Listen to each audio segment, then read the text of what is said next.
kasi parang wala nang apoy nalalabas. Gapang ka. Gapang ka sila. Kailangan mababa sa tuhod. Kenneth, kailangan mababa sa tuhod. Tapos hanapin mo siya. Nakakapalat. So, wag ganun-ganun kasi pwede ka magkaroon ng injury mamaya kasi may bubog, di ba? So, kakapain mo lang siya. Okay, tapos pagka... Okay, may tao ba dyan, Kenneth? Sabihin mo, gapang ka. Yan, gapang Kenneth. Yan. Okay, may tao ba dyan? Okay, sigaw, ano? Yan. Yes.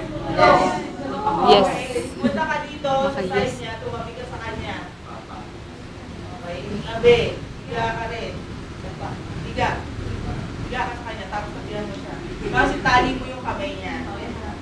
Yung ginawa nga. Ginawa natin yung... Makilala ka, syempre. Ala. Ala. Alin mo yung kanya. Basta word.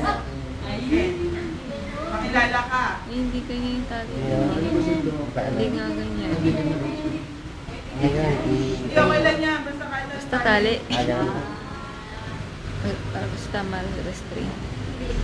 Ganun niya sana. Para matibay.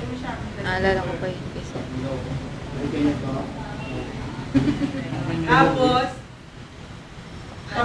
Papatong. Papatong siya. Ala! Ala! Masaway ito mo. Ala! ito ang nakahawak doon sa head. Yan ang kakapa. Laban ka na. Okay?